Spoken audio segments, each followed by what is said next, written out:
Okay, welcome everyone. This is Andrea with Moving Forward with Andrea, and it's January 8th, Wednesday night, and I am on the phone with Frankie Imbergamo, and he is an actor as well as a writer, and he also is a columnist writer for the Medford Transcript. He has a lot to tell us about how he moves forward and how he can give some advice to you folks out there that are listening to maybe help you in the future and be a part of my book to, for all the goodness of helping people out. So I want to first of all say hello to Frankie, and how you doing tonight, Frankie? Hey, Andrea. I'm doing great. How are you? I'm doing excellent. I'm looking forward to be on. Thank you very much. You're welcome. Excellent. So can you tell us a little bit about your life? I know you had a mother that was a very nice cook as well as yourself, and you got, you learned a lot from her. Okay. Yes, definitely. Yeah.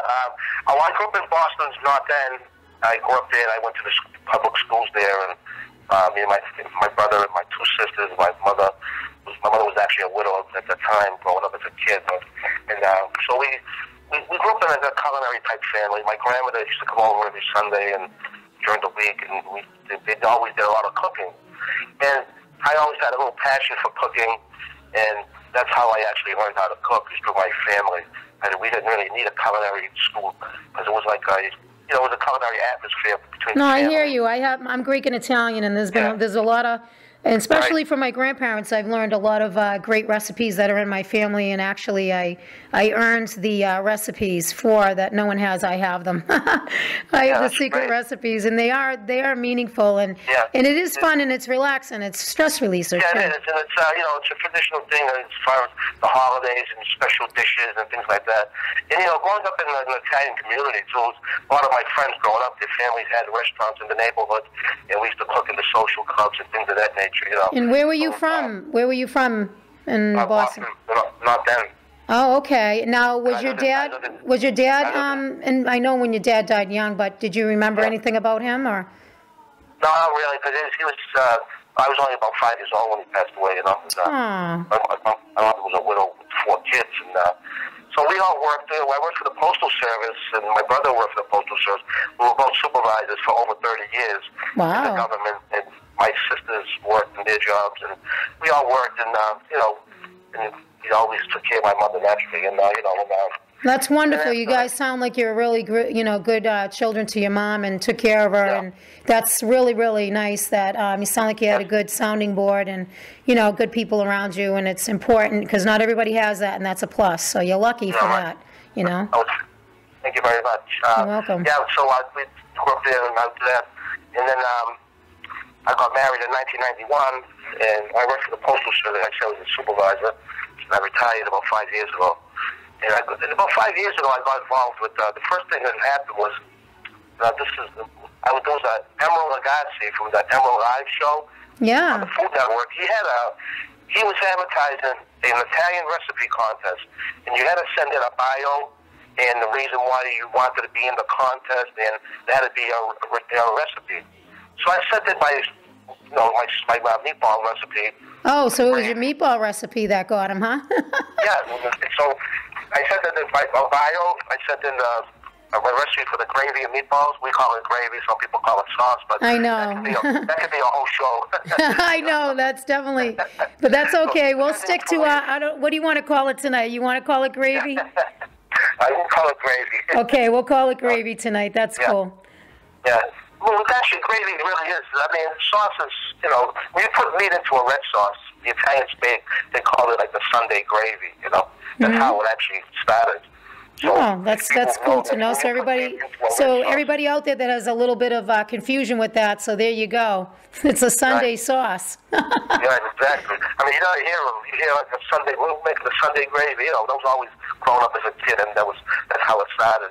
But in 2005, I applied for that contest, and I sent in my recipe for the meatballs and gravy, like I said, and there was 1,500 contestants.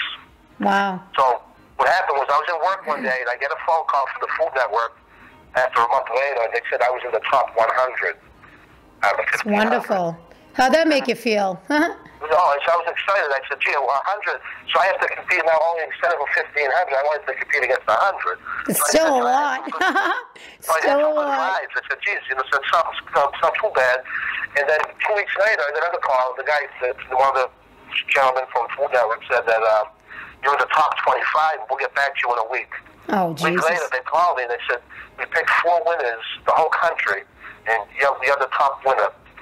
Wow, you must have been like, what did you get a prize or something, or did you get to put in a book, or what's the deal that they gave you?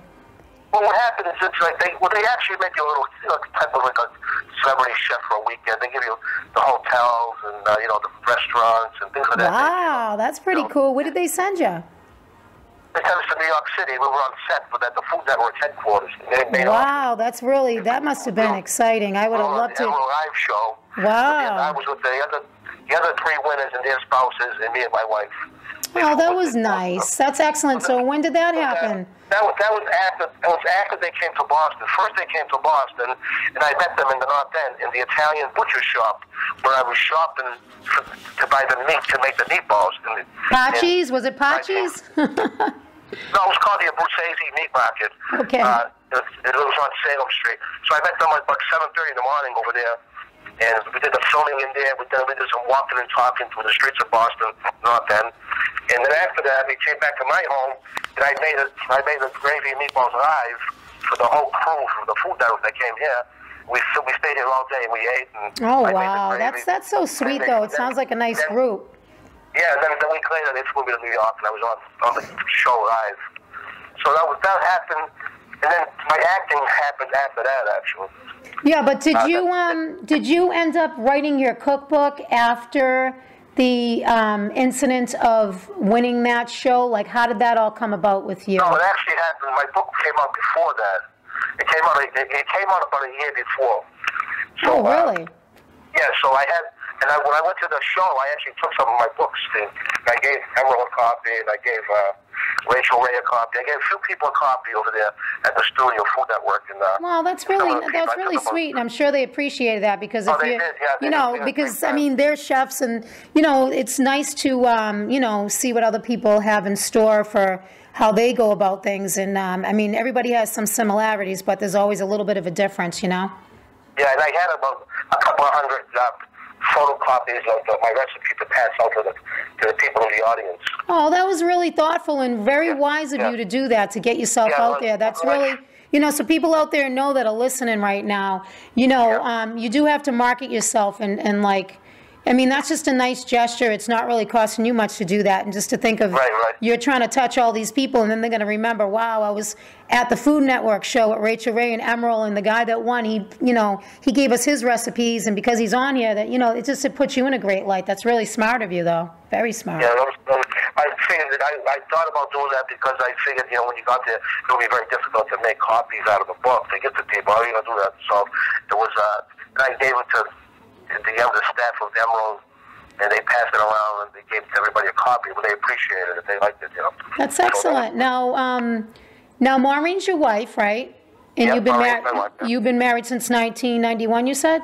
That's correct, yeah. Okay. And now she likes that you cook all the time and everything? Is she? Oh, yeah. Yeah, a lot of people say, oh, you're lucky you got a husband who cooks, and he cooks good. You're very lucky, a lot of people get kind of jealous, No, I know. Well, it's definitely a positive element to have, and I think that's wonderful. Now, you still are in Boston right now, right?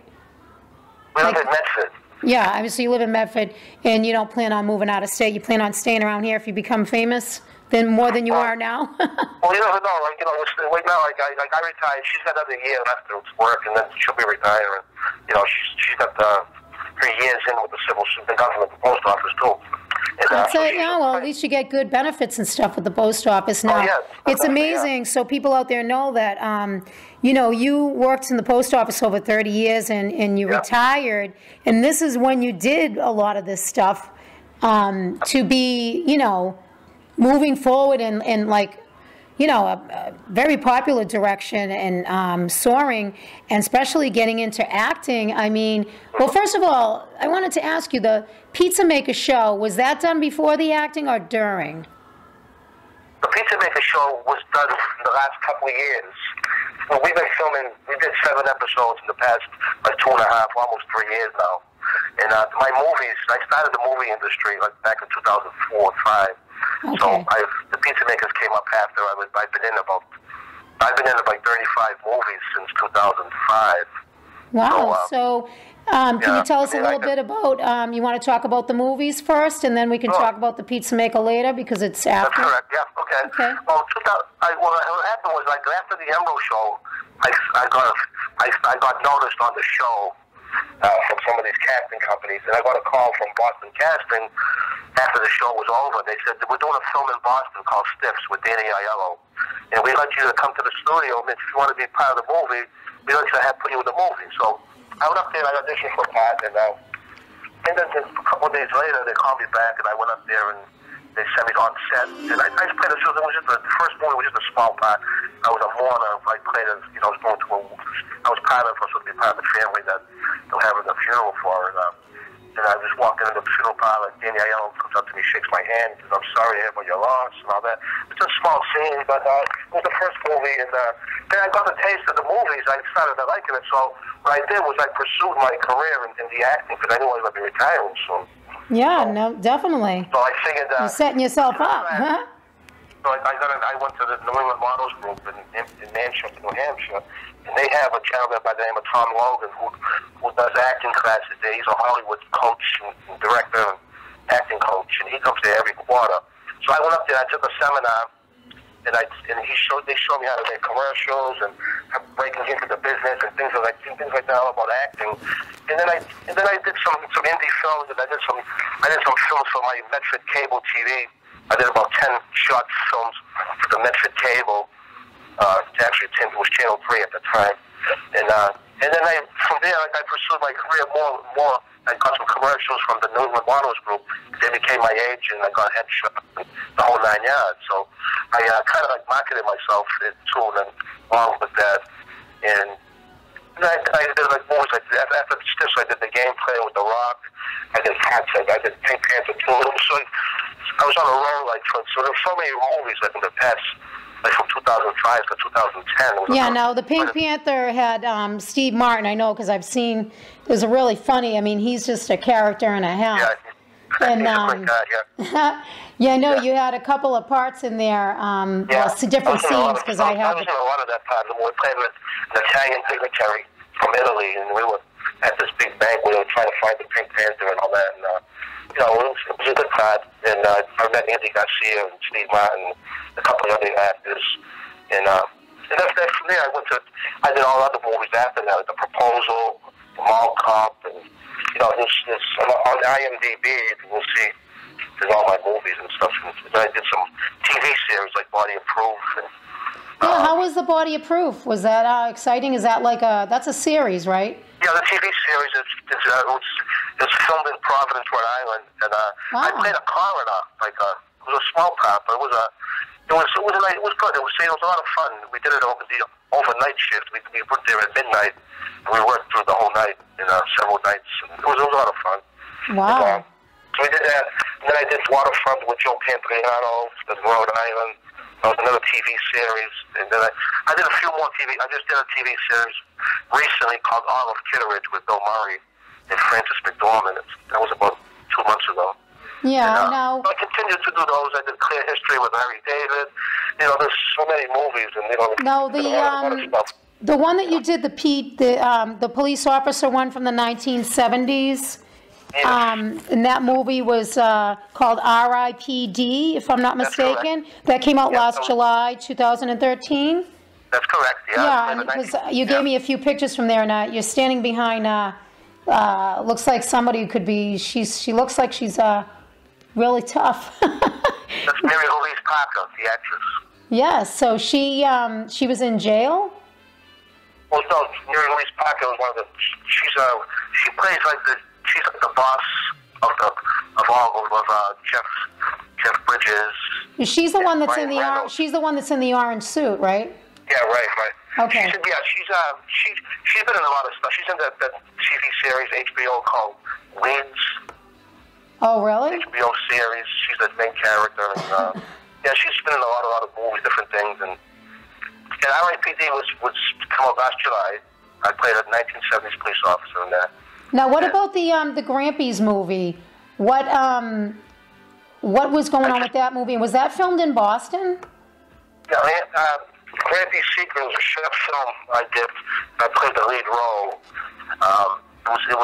It's directed by Sarah Fitzpatrick, and she worked over the Emerson College.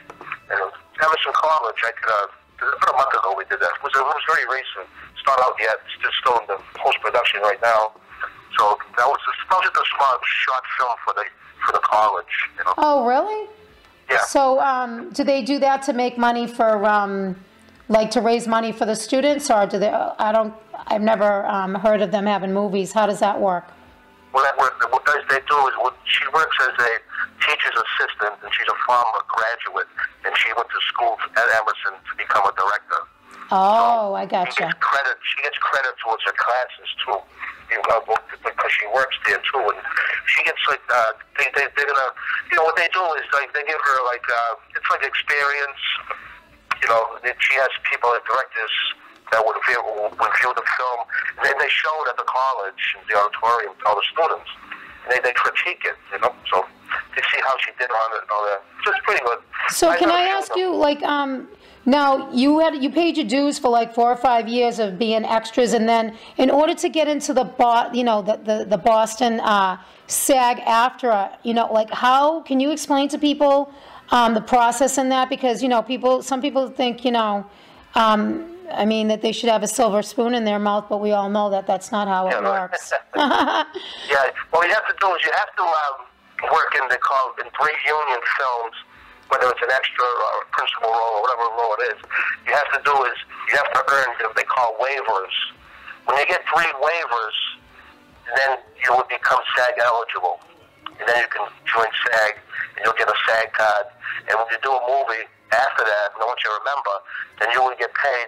They call it SAG AFTRA scale pay, which is a lot more money than being a non-union. It's probably about 6-7 times more. You have a lot of benefits, and you really. So they give you benefits. That's good. You have a lot of benefits, and now that's just in Boston, though, right? For this location. No, that's a nationwide. So you can go anywhere. See, the way it works, we have what they call a New England SAG AFTRA office. Mm-hmm. You can join SAG in New England if you want to just work in New England. But I joined California, so if I get a job in, like, say, California or New York, and I want to go, I can go. But awesome! I actually have a lot of friends in the industry in right. California, and if they listen to your interview, you never know. I mean, they're involved in the media, and a lot of them do a lot of shows and things associated with Bravo. So that's pretty cool to know, and to I mean, it's all good. And I know you were telling me, not to get off track, but you are a column writer for the town you live in, and you write recipes. They come to your home. Is it once a month? Yes. What they do is I write a column for the Medford Transcript. It's a full column. It's called Cooking with Frankie. And what they do is they come here once a month, and they film me in my kitchen making a recipe out of my cookbook. They film me live making the whole recipe. And then after that, I write a story about it in my column about 2 weeks later. And then they put that video on, they call wickedlocalmedford.com, or the Medford Transcript site. And you can go in and see me cooking live to a video of it. I did about 12 of them already. So I just did one actually recently, about a month ago, and that just came out. So wow. And that's what I do, like, once a month for the Medford Transcript. It's like a whole cooking show type thing, That's so pretty cool, and I'm sure you enjoy that, and that's something that's fun and it's connecting you with a lot of people. I write a story about what the recipe's about, and why I did it, things like that. Like for instance, like the last recipe I did was It was a base scallops with bow tie pasta and fresh asparagus. I love bow tie. I like the bow tie pasta. Well, you know, and then I was telling them, like, it's a good healthy dish. It's good for people who practice religion, the Lent season. You know, like Easter, when they fast.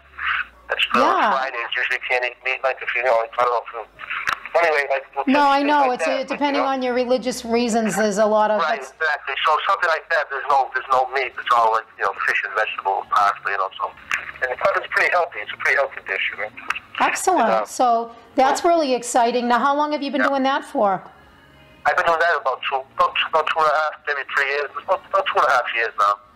Well, that's wonderful. Now, also, I know that because you got hooked up with the modeling company in Manchester, you have done some commercial work. Can you tell the listeners out there like what you've done with that and how that all works? Yeah, I worked with Models Group. They get me some of these. They're called print jobs, commercials. I just did 2 of them the past 6 months.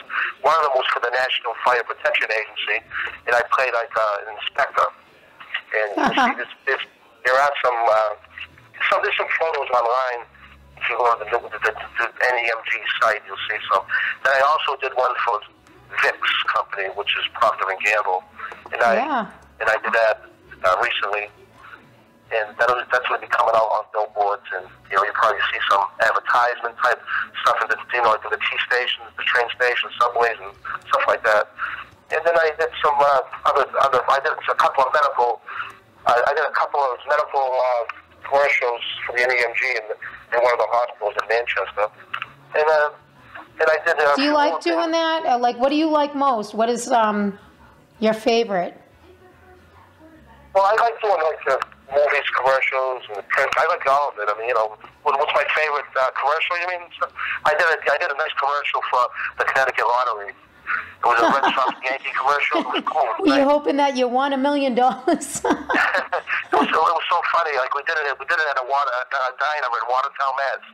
It was the Connecticut Lottery actually. So, and that was a lot of fun. And I did a couple more other things like for Boston Casting and and the NEMG and a couple of different commercials and stuff like that. So. Now, I know there's a movie out right now, American Hustler, and you actually did something in that as well, and that's playing right now. I actually was supposed to see that last week, but I ended up... American Hustle. Yeah, is it? Oh, it's American Hustle. It's not American Hustle. Yeah, okay. American Hustle, yeah. And, it's a David O. Russell film. And at first I had a small part as one of the mob guys, and then they called me back and they wanted me to be a waiter. I was a waiter in the movie. Most of the movie I was a waiter. And, I played a waiter. How did you do? Yeah, and I was serving Jennifer Lawrence the chicken piccata. It was cool. It was a small scene, but it was nice. They had a lot of fun doing it, and I was serving Christian Bale and Jennifer Lawrence in the booth when they were eating in the restaurant. Christian Bale, he's awesome. Like a fool, That's great. That's wonderful. Now, outside of that, I know you had started doing some local with Matt Fisher, who's a local director, in Boston. And you have a new movie that's just came out in December, and I know you're a part producer in that, right? You want to tell everybody a little bit about that? Yeah, the movie's called DJ Stand a Man. It's an independent film. Mm-hmm. It's about the movie business, or for a DJ. It's about a washed-up DJ. He was a big rock star DJ about 30 years ago, and now his job's down. He only gets small gigs, and he gets very frustrated and bitter, and he starts fights with his staff, and he gets fights with the groom's father. He's a tough guy, huh? Oh, jeez. Kind of crazy. Very frustrated DJ, and it's a good movie. I'm one of the producers, and I'm also one of the main characters as my partner. I play a photographer. His name is Calvin Michaels, and wow, that's actually pretty cool. So we'll be looking forward to seeing that. And how is that going to be shown so people out there that are listening will know how to look into that? Yeah, it's directed by Matt Fisher. Did a great job on that. He did a nice job writing it and directing it. And it's going to be coming up. It's in post-production right now. And the premiere will probably be like around March or April. Yeah. And the movie, it'll be around the Boston area. You'll be seeing some advertisement on that and of where it will be playing. But I know the premiere would probably be in the Dedham Theater, they said. Oh, really? That's pretty cool. So you'll have to let us know about that and tag me on it on my Facebook or, YouTube, whatever, because I'm on Twitter and, I'm on everything. Yeah, and we're going to try to get into the Medford Theater, the Chevalier Theater in Medford. Oh, that's pretty cool. Yeah, and maybe like the Boston Lowe's. So it'll be around like the areas, like the North Shore, South Shore, the Boston, Cambridge. Well, we'll see how that goes. Maybe I'll come and interview you guys when you have the... definitely, yeah, you're welcome to come down. When you have the... the release of the movie. Yeah, so that sounds great. Now, I'll let you know on that. I'll call you. Yeah, definitely. And the other, last but not least, I know you started the Pizza Maker show. I know you said... Pizza Makers. Yeah, Pizza Makers, and it's pizza with the E-R. P-I-Z-Z-E-R Makers. Yeah. Pizza Makers is a webisode series we started about 2.5, 3 years ago. And Chris Palermo is the director. He's also the writer, and he's also one of the actors. He did a great job on writing the scripts. And the webisode series it's a comedy. It takes place in a pizza joint. The name of the place is called Frankie Imbergamo's Pizza Palace. And this is based on his upbringing as a kid. His family had a business, pizza joint. So he wanted to turn this into a series, and he asked me and Bob DeChico, he plays my brother Louie in the episodes. And we have Laura Pazzulli. She's part of it. And we have some good talent, and we have a lot of fun doing it. We've been doing it for almost 3 years now. We've been in. Yeah, it sounds like something that'll get people going, and I think it would be a great thing. You were saying maybe it'll play at the North Shore Theater and be like a little sitcom thing. I think that would be awesome because it'll make people laugh, and everybody needs laughter in their lives and have fun, and anything to do with food is always, especially with Italians, screaming and yelling and laughing all at the same time. Yeah, you can watch the whole 7 episodes if you go to YouTube.com. Yeah, can you tell people how to do that? So everyone out there that's listening, can you listen up? And Frankie's going to tell you how to get on there because I know it's a little bit of a different of an address. So can you tell us? Yes, it's youtube.com/Pizza Makers, all one word, Pizzer Makers. And you can watch the whole 7 episodes. It's really funny. It's enjoyable, and the 7 episodes. They're about average episodes, about 10 minutes each, and it's a lot of fun. We film them locally. Like we filmed the 3 of them at the Regina Pizzeria. Other places around the local areas, Bocelli's and Medford, Italian restaurant, and a few other small places. So we have a lot of fun doing that, and we continue doing that. Like Andrea was saying, someone's the one that they asked the director, maybe we can do a small Pizza Makers, like a 15-minute play, like a playbill at the North Shore Music Theater. Yeah, well, if you guys go there, I definitely would go there to check it out. It'd be awesome. Something like that might be happening soon. And, excellent. Well, just let me know. So we have Comedy Central and people looking at it. So we're going to do episode 8. It's going to be a short film instead of an episode. Episode 7 we just did about 2 months ago. There was a radio drama. It's really, really funny. Check it out.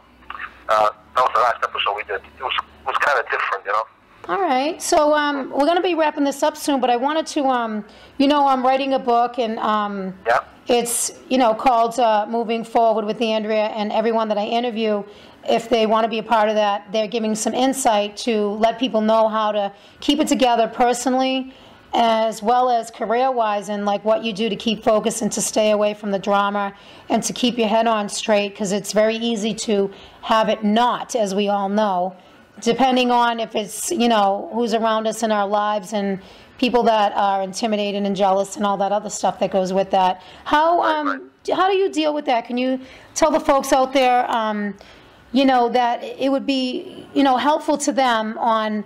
I guess you can start from younger people because they think differently, as well as older people because it's all different, and So I'd love to hear what you have to say if you want to be a part of that. Well, the best way to do is, first of all, you have to market yourself a little, and you have to get some. You have to take at least, a couple of 1 or 2 acting classes. You have to attend as many auditions that are out there. Try to attend them.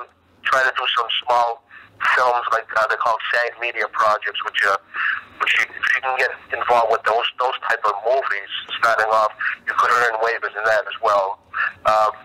And you have to go out there and give it 100% and focus. Be focused on your career and follow your dreams and your goals, and you'll make it if you just don't listen to people say you're not going to do it. You have to really just follow your dreams and go out there. Like I said, take the auditions, start off as an extra in movies, join like the Agency Pro, the Boston Casting, things like that, and you'll do very well. If I started this a little later, but I've been very successful because I know, but you know what, Frankie? It should show people out there that no matter what age, I mean, you retired, but you were healthy enough to still be doing things, and that's why, people out there listening, it's very important to, be healthy, and if you don't have your health, you don't have anything in life. It's very important. But, I mean, even at 60, 70 years old, you can still do things that you enjoy and make money, and not saying that that's how old you are, but, it's very important that people know that life isn't over after 50. No. Sometimes some people actually become millionaires and very successful. That's like the age limit they stay, really, between 45 and 60. So, I mean, I think that's great advice. Now, as far as negativity, and if you have to deal with it in life, where you have to be in situations that you don't like, how do you deal with that, and what advice do you give on that? Because that's a very difficult thing for a lot of people. You know what I mean? Like sometimes when you're in situations and you can't, Yeah, well, I know you said, but, some people are, sometimes, there's a lot of people who, if they see you doing a movie and they'll not look down. If you're doing extra work, they may look down on you, but that's not really the case, because these big movies, these big actors, all started off the same way. So you have to go forward and, try to progress on your own. You have to, like I say, take classes and all that. I know some people would say, some of the younger people, they want to become SAG actors before they even do a movie. It doesn't work that way. You have to earn it. Well, can you tell them how that works so that they understand? Well, I told you, we talked about that earlier, but it doesn't work that way. You have to earn it, and you have to be focused, and you have to have a lot of ambition, and you have to follow through the procedures. You have to go by step. So it sounds like people sometimes have been negative, because you're doing an extra job. That doesn't really come into play. I never really felt like that. I just went out there. I started off doing a lot of extra work, and then I progressed into featured extras, the principal roles, the speaking roles. That's how it goes in steps like that, So now, as far as that's with the career-wise. What about in personal, to keep yourself positive and focused? What keeps you grounded? Well, I stay on top of the current movies, and I stay on top of all the postings that the movie industry, like SAG-AFTRA, they send me out these called the SAG-AFTRA Blast. It tells you who's having the auditions, where should you go, and I follow these things online, and I make appointments, and I go to the auditions, and that's what keeps me going. And and then I have, like I say, my cooking stuff in the cookbooks and Barnes and Noble and all that. So I keep focused on that. And so you're keeping focused on all of the professional things in your life. You don't let the drama of personal outside life even get into your life because you're so busy with trying to do things that you want to do. That as long as you're not hurting anyone or hurting yourself, what's wrong with doing what you're doing, as long as you're not hurting yourself or anyone, that, people around you need to be cheerleaders, and if they're not, you don't need to bother with them, Yeah, right. No, that's what I'm saying. I don't get involved with stuff like that. I just do my own thing, and I go out there and I just do what I have to do to, plus I want to do it as fun, too, I have a lot of fun doing it, And, what happens is you become, when you do this in this industry, you become part of a core group of people. Exactly. The casting agencies have what they call a core group of people, and I'm one of them in the Boston area. The agencies, they have a handful of people. There may be like 25 or 30 people that get called for every movie. And the reason being is because we're very reliable. We know what to wear. We know where to go. We know what to do on set. So that makes it a lot easier for the companies as well as yourself. Well, the thing is that you do the research on what it takes. They're not going to give that to you on a silver platter. You have to be smart enough to, look into things. If you're interested in that, it's not going to come to you. You need to go for it, period. Right. Because a lot of people probably think they see you like all these movies you're in. They say, gee, how come you're in all these movies and I'm not? Well, like I was saying earlier, you become a part after it takes years. It takes a lot of experience. How do you handle that? Because I know you're around a lot of other local actors, and you've done a lot more things than them. And when they say that to you and think that you just had everything stuck in your mouth for nothing, how do you deal with that? Because they think everything's easy, and you've worked so hard. I mean, you paid 5 years of dues doing, being an extra and stuff. Like, what do you say to these people? I tell them what I've done. I said, I don't know what you've done. I said, but here's what I've done. And I explained to them, how you have to go out there and do this. So a lot of these people, a lot of people, they may like do one movie a year, and then they, one movie every 2 years. And it doesn't work that way. You have to get your name out there. You have to have people, the directors know you. You have to do headshots. You have to do... Now, can I ask you a question? For doing headshots and stuff, like, how do you go about that so the folks out there listening will understand? Do you just go to a regular photographer, or do you go to someone that specializes? Like, how do you go about picking who you think is okay? And, and who gives you that information? Your agent tells you what you need, or you just do it? When I first joined the New England Models Group, they have everything. They have a seminar. They have to call a model wire that you join, and you have the headshots. Everything is done in one thing, all together. It's all like in conjunction with each other. They set up everything.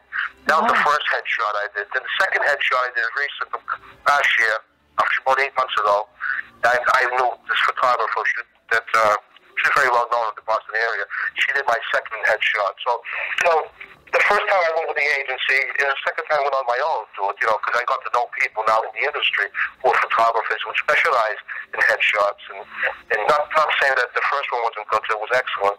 That's how it got me started. But That's awesome. I continue doing, I meet a lot of people on the movie sets that have businesses like in this field.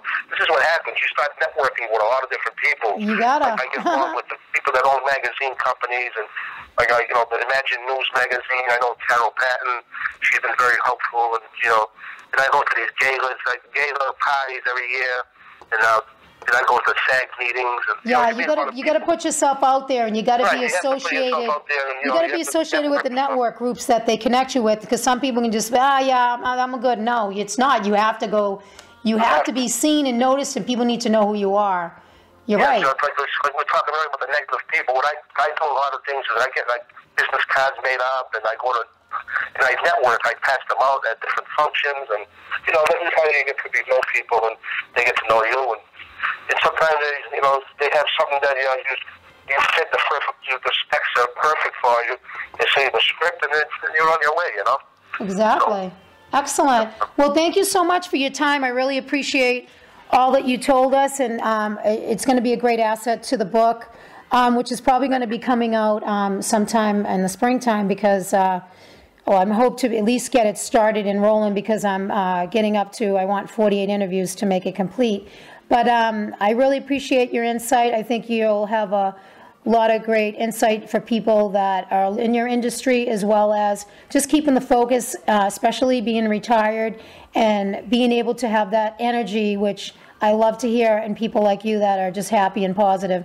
So thank you so much for your time, and I'm looking forward to being on one of your shows when you do air, or be at the North Shore Music Theater, or when you do launch the DJ Stan the Man.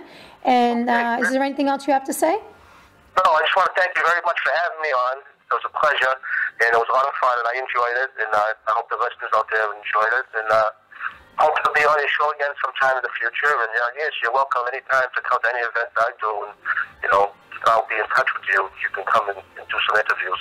Thank you. Thank you so much. I appreciate that. I really I'm setting a goal. I want to have a good reputation for having people that really are moving forward, people that really do want to help people, because that's what it's all about. I mean, we're all here on this earth for the same reasons, you know what I mean? And we want to enjoy the last days of our lives, Yeah, Yeah, that's right. You're doing a good job out there, and I appreciate you having me on, like I said, and keep up the good work. And it sounds like a great, great program you're doing here. Thank you very much. Okay, have a good night. Thank you very much.